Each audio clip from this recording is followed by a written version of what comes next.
그래도 살겠다고 그걸 바바리에서 벗어서 다행이다. 아스팔트에 쭉 긁혀서 진짜 순식간. 진짜 순식간.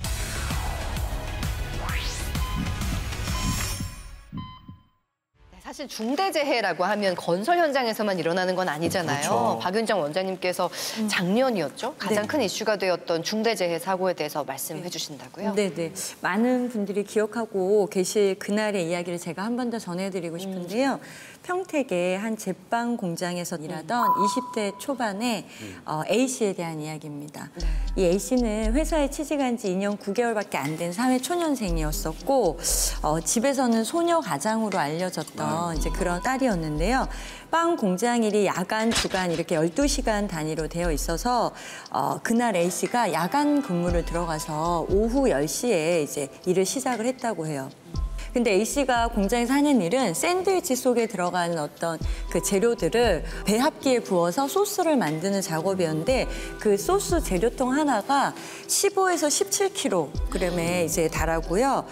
A씨 혼자서 그 1m 깊이가 되는 그 통에 배합기에 재료를 붓고 잘 섞였는지 보고 또 붓고 이제 이거를 이제 반복하던 그런 일을 했었대요. 이제 그러던 도중에 이 소스 배합기에 A씨의 몸이 이렇게 그대로 빨려 들어가면서 예, 사고를 당했고 나중에 동료들이 와서 기계 A씨를 꺼내주긴 했지만 이미 사망한 후였다고 합니다.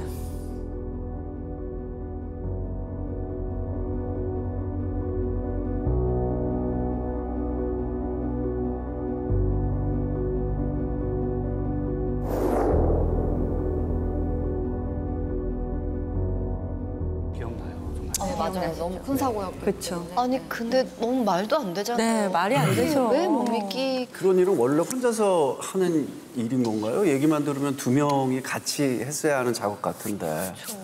뭐 2인 1조 작업이 법적인 의무사항은 아닙니다. 그렇죠. 다만 이제 생각하지 못하고 예측하지 못한 상황이 있을 때 옆에 있던 한 명이 동료의 안전을 보장해주는 측면에서는 2인 1조 작업이 매우 바람직한 작업인 거죠. 중요한 거. 어떻게 여기에서 이런 사고가 나지라고 의구심을 품을 정도의 큰 기계가 아니에요. 조그마한 기계예요. 조그마한 저도 기계. 얘기를 들었을 때 그거 좀 약간 신경 쓰여요. 어떻게 그 조그마한 기계에다가 끼워서 사망하신 건지. 진짜 앞치마 같은 게 끼면 어쩔 수가 없죠. 어쨌든 회전체가 안에서 돌고 있는 겁니다.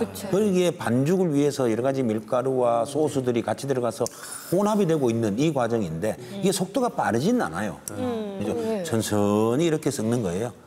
근데 그 천천히 섞는 게도 만약에 사람의 몸의 일부가 끼면은 그거 빠져나오기가 쉽지가 않아요. 힘이 워낙 강하죠. 계속 돌아가는 거죠. 제가 예전에 영화 현장에서 바바리를 입고 오토바이 타다가 바바리가 꼈어요. 어때? 오토바이? 오토바이 뒤에 바바리가 꼈어요. 순식간이에요.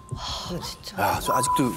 아, 그때 사고 다치시고. 그래도 살겠다고 그걸 바바리에서 벗어서 다행이다. 아스팔트에 쭉 긁혀서 진짜 순식간. 순식간. 진짜 순식간. 뭐에 이렇게 돌아가는 물체 뭐 하나 끼면 그치. 근데 이 사고가 정말 너무 말이 안 되니까 사회적으로 파장이 좀 컸어요. 맞습니다. 근데 또 하나 사건이 커지고 공분을 산 건 사건 직후 회사의 대처 때문이었죠. 일을 하라고 개별적으로 연락을 해서 일을 하라고 하더라고. 그래갖고 그 일을 하면 안 된다고. 그 라인은 지금 정리도 수습도 잘 안 됐는데 거기 가서 일을 하면 되겠냐 그랬더니 아이 그래도 회사가 시키는데 나가야지. 그 나름 이제 그 길 안 나가게 되면 회사에 또 혹시나 불이익 받고 승진에 문제가 있냐 해서 나갔겠죠. 그래서 제가 그때 혹시나 해서 한번 거기 방문해봤어요. 그랬더니 진짜 작업을 하고 있더라고요. 제가 바로 옆에서? 다 하고 있더라고요. 그래서 내가 너무 그때는 참 어이가 없더라고요. 회사가 노동자를 감정이 없는 그냥 기계로 보는 거 아닙니까? 최소한의 우리도 감정이 있는데. 바로 사고가 발생한 그 작업장에서 같은 작업을 했다라는 거잖아요. 그렇죠. 어제 사과. 그렇죠. 아니 정말 자기 자식이 저렇게 되면 저렇게 할 거냐고. 그러니까. 말도 안 되죠. 너무 이유가 충격적이죠. 있어요. 사람이 죽었는데. 네, 그래서 사실 그 현장을 직접 목격한 동료들일 테고 비슷한 사고에 대한 두려움도 다 갖고 있고 그리고 회사 대처에서도 문제점이 발생이 됐는데 사고 직후에 배합기에 낀 이분을 꺼낸 것도 물론 사고 현장에서 있던 40명이 넘는 그 노동자분들이었는데 그대로 현장에 투입됐죠. 사실은 우리가 길거리 가다가 교통사고 작은 것만 하나만 봐도 오래 가요. 잔상 오래 가잖아. 오래 가요. 근데 이제 사망한 사건에 대해서 어떤 케어도 없이 계속 일을 감행하려 해서 이 직원들의 트라우마가 좀 심했다고 합니다.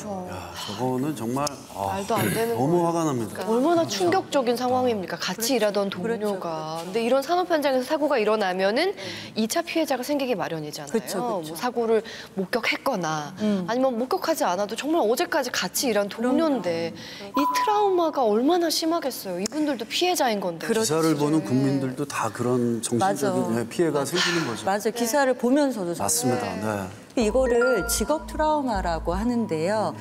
일하는 공간이 동일하기 때문에 사고의 기억이 떠올라서 업무가 방해도 많이 되고 그다음 무엇보다 동료를 구하지 못했다는 죄책감. 맞습니다. 이게 이제 정신적 리스크가 돼서 더 트라우마에 오래 지속됐다고 합니다.